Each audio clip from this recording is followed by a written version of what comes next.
Welcome to the newest episode of Beyond the Fame with Jason Fraley. I'm your host, Jason Fraley, picking the brains of the top filmmakers, musicians, and artists of our time. Ziggy Marley, the Grammy-winning son of Bob Marley, performs live at Wolf Trap in Vienna, Virginia this Saturday and Sunday. He joined me to discuss his journey from Kingston, Jamaica to form the Melody Makers with his siblings and eventually chart his own solo career. Hey, Ziggy Marley. Hey, thanks so much for joining us on WTOP. Yeah, good to be with you. We're talking because you're coming to Wolf Trap on June 17th and 18th, and you're going to be there sharing the stage with some big names. Trombone Shorty will be there, Orleans Avenue, and your opening act is a little-known, artist that you might have heard of, Mavis freaking Staples. Reminder, I mean, it's got to be awesome to share a stage with such, great legends and all. But remind our listeners, any history you might have with those two, or just admiration of them in general. Well, Mavis, I mean, she's a legend and an artist that I respect and love. Been listening to her for years. So she's a great inspiration. Trombone Shorty, again, just the energy and the vibe going bring to the music. So I love both of them. I love both of them. I respect both of them a lot. Yeah. And I'm sure the admiration is mutual on their end. Now, what songs can we expect to hear? Like, I know you don't want to give away the whole set list, but can you at least tease on, maybe which albums we might hear stuff from, or, give us something. Well, right now, I mean, we do music with a purpose. So we're coming with a purpose with what we're doing here. And we have music with a message for the people. The lyrics are very important. And so we're singing about freedom. We're singing about rights. We're singing about justice. We're singing about revolution. We're singing about nature. We're singing about the environment. And so these are some of the songs that we sing about love. Love is my religion. Beach in Hawaii. A lot of my songs is very relevant to what's going on in the world today. So we're coming to the people with really the idea of we're coming with messages for the people in the music. I think it's important that while we're having a good time, we're also becoming conscious mentally and being inspired to take action to make the country and the world a better place, So this is our purpose, why we're coming to play the music. And the songs I will be playing are songs from my records, a few songs from my father, but the message is what is the most important thing. And thank you. I have to say thanks, because this world needs it so bad right now. So thank you for spreading that message. And yes, it is a similar message of love and equality and humanity, as your dad sang about in so many legendary songs. I actually spoke to your brother Stephen Marley about a year ago. Didn't you came and did a tribute to your dad, Bob Marley, at Wolf Trap? It was like last summer, maybe, at Wolf Trap. How did that end up going? No, it was great, man. I mean, all the time when we come to Wolf Trap, for years. I mean, I've been coming there for years. From we did shows here with NXS, with the Black Crows, ourselves. So Wolf Trap, always the people that come out there always give us a good reception, and it was a great time. We had a great time, and it's normal for us to have a great time whenever we play there. Absolutely. It's a great spot. It's like in the middle of a national park, a big wooden cathedral with acoustics. I love it. It's one of my favorite spots in the area. Yeah, man, nice. Glad you're coming. Well, whenever I have, a legend like yourself on, I always love to sort of hear your origin story too, for our listeners. So like, I know you were born in 68 in Jamaica, grew up in the famous, Trench Town, both parents were musicians, all that stuff. So you got it, honestly. Just memories of growing up. And there was also a tie to Wilmington, Delaware, sort of more near our area too, right? Yeah, I went to school in Wilmington, maybe a year. We didn't stay long. At that time, I think my father and my mother were trying to find some work to make some money, to send us to school and stuff like that. So we lived there with our grandmother, my father's mother. It was the first time I saw snow. First time I knew what Christmas was. So it was a very being in Delaware was a very life-changing experience for a young kid like me. I think I was about maybe 8 or 9 or something like that, So yeah, it was very interesting. But we never spent a lot of time there, and then we came back to Jamaica. Yeah, and then things happened from there, you know. Yeah, so you mostly grew up in Jamaica. I mean that is what Yes, your yes. cultural experience is. But we had to drop in the semi-local tie of Wilmington. Uh, Glad we introduced you to we snow. still have, we still have family. We still have family in Wilmington. I got cousins up there, and some family members. So we still have a connection. That's really great. That's really great. And then also, I always thought it was interesting. Obviously, you're born, David Nesta Marley, but I always remind our listeners how you changed your name to Ziggy. Was it after Ziggy Stardust album, the David Bowie album? No, I didn't. I was born. My father just called me Ziggy. In Jamaica, we have nicknames for everybody. Okay. So my nickname was Ziggy, and it was before Ziggy Stardust or David Bowie thing. And David Bowie and me talked about it before he passed away too. Because he was asking me the same question, and I told him the story, and he was like, "Oh, okay," So yeah, Like, it's been, I mean, which that's one been, came first? You guys were like, "Hey, is it chicken or the egg?" yeah, that's been. I mean, I get that question all the time. But in Jamaica, in those days, Ziggy, it was a little joint, a small joint. When you couldn't build a big joint, you build a Ziggy. It's like a smaller joint. You mean a joint as in a place, or you mean a joint as in like a weed? Weed. Weed. Okay, so Yeah. if you're smoking a little joint, it's called a Ziggy. Okay, Yeah. gotcha. Gotcha. That's a fun nickname to have from a young age. um, awesome. And then of course, just moving chronologically, painting the picture for our listeners. You formed the Melody Makers there in the late '70s, early '80s. All of you and Steven and all your siblings. Children playing in the streets was the song. Where you were like probably like 11 or something, but were you ready for the limelight even at a young age, just watching your dad? And I know your mom played too, so like do you think that by the time the Melody Makers came about, you were just like, all right, I was born for this? No, not really. I mean, we just grew up in that naturally. I mean, it felt very natural. It wasn't like something that we kind of like, okay, let's do it. It just happened. 'Cause we grew up around it. And my father wrote the first song that children played in the street. That was my father wrote that song and played on it too.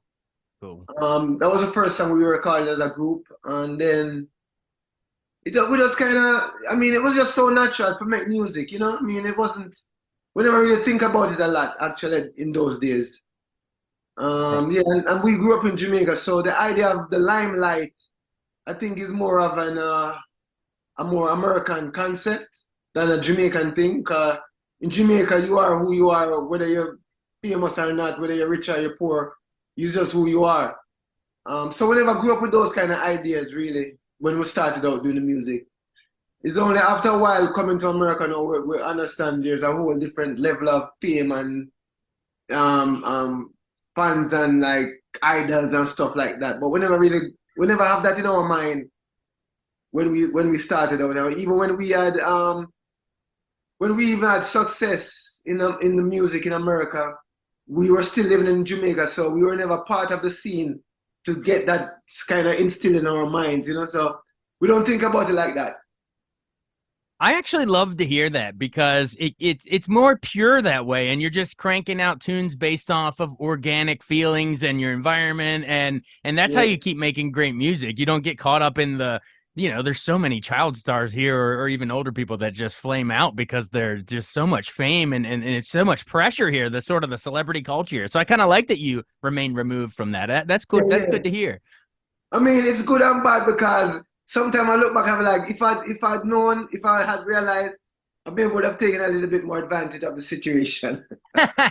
Capitalize a little bit on them Grammy nods. Yeah, Well, it's all right, man. The music still is what it is, yeah, man, And yeah, we're good. and I I know you guys said your dad wrote that first one and sadly the legendary Bob Marley passed away in 1981. You filled in with the Wailers a little bit too. But then the like we said, the Melody Makers start that first album, Play the Game Right, gets a Grammy nomination. You guys as a group, you win Grammys for Conscious Party and One Bright Day, and I think Fallen is Babylon, and they just keep coming. So you said you wish you capitalized on that a little more, but at the same time, I mean, it still must have put you on the map a little more. Like having those feathers in your cap. Do you think that solidified you guys at least here in the States?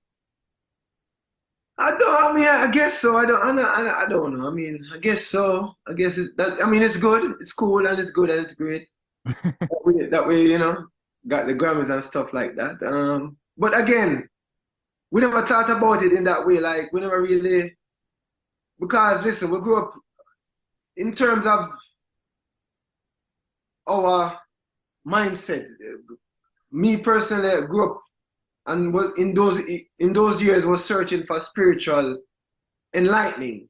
And Mm. so awards and material things were not something that we were elated or thought of as wow. It solidifies us or it make us mean more or anything like that. Because that's just not where my mind was and where I wanted to be anyway. So I actually never really thought of those things as anything more that would make me be that makes me any better, make me feel any bigger or greater. I am who I am, and no awards or no adulations can make me be greater than what I am already. I am who I am already. Me I say so. I know who I am. So that is the greatest thing. Absolutely. See, everybody listen to this. Young folks, older folks, everybody listen to this. Just the key is to don't let any of that acclaim or anything define you. Just know who you are in it on its own, and the rest is just details. I mean, it's cool and all, but it's just details. Yeah, Um, yeah, yeah. well, to speak. Then I'm digging this. So a lot of times I do these interviews, and you check down the list of you were nominated for this, blah blah blah. But let's do let's throw the script out the window because you're more of a spiritual guy, and I'm digging what you're saying. So Yeah. then. Spiritually, then, what was it like getting to go solo for Dragonfly and Love Is My Religion and Family Time, all the rest, Wild and Free? Like, was it freeing to be sort of on your own for that, or why'd you move on from Melody Makers, or just sort of take me into the Yeah. spiritual mindset of that part of your soul? Yeah, well, I mean, that was a very significant time in my life. 'Cause moving from playing with my brothers and sisters into moving on my own is a way of, it was scary. It wasn't something that I was like, it wasn't something that we talked about, hey, let's do this, or something that I was excited to do. It just kind of happened naturally where we all got older and everybody was doing some other things. So it's not like we decided, all right, let's not have the Melody Makers anymore. There was never that decision. We just happened to, we're family, so we know each other. We see other people doing stuff, and then everybody just did their thing, what they were doing, and I decided to kind of move out, and I left where my family was staying, and I came to LA for a little bit, worked on some music here. But in that period of time, for me, even though it was something that I didn't want, I feel like it was something that was necessary for my growth as a man, as a person, as a human being, to expose myself to people and places that I might not be comfortable with or in, and to search for my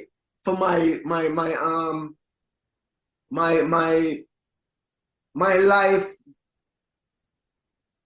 as an individual outside of my comfort zone. I think I like, and it really helped me to grow as a human being. It helped me to write songs like Love Is My Religion and stuff like that. Being outside of my comfort zone puts me in a place of growth. And so that's what happened during that time. It was strong, it was a very meaningful time in my life. To be able to step out of that box and meet new people, be in a new environment, and just experience life in a different way. I love it. I love it. Yeah, tell me about Fly Rasta then, at least. The meaning behind that, the theme of the album, and also the opening track. I don't want to live on Mars. I remember there was like the video where your family is like Yeah. not wanting to be on an unhealthy planet Earth. Just sort of take me into sort of why that's important to you, and sort of ties into your overall approach to life, anyway. Yeah, well, Fly Rasta, I think I've been writing that song for 20 years. And I don't even think it's finished yet. I think I still have more to write on that song. When I started to explore my spirituality, my identity, my philosophy. The Rasta culture, which is what I grew up with, which is where what I grew up in, was a foundation for me to build on. And so it was important to give that foundation some love to me in that way, and to remember where I was coming from and what started my journey into my awareness, my evolution as a human being, and that was through Rasta. I mean, everyone else check out the, Ziggy Marley and Rebellion Rises and More Family Time, all the rest. And if you want to hear more about, the legacy of your dad, Bob Marley, check out our convo with Stephen Marley in the archives. He went like rapid fire through all of your dad's hits. It was pretty incredible. But anyway, check out Ziggy Marley at Wolf Trap with Trombone Shorty and Mavis Staples on June 17th and 18th. Ziggy, thanks so much for doing this. Yeah, man. Thanks, Jason. Respect, bro. All right. Be well. All right, man. Thanks so much for joining us on Beyond the Fame with Jason Fraley. Remember to hit the subscribe button and give us a 5-star rating if you like what you hear. We'll see you next time.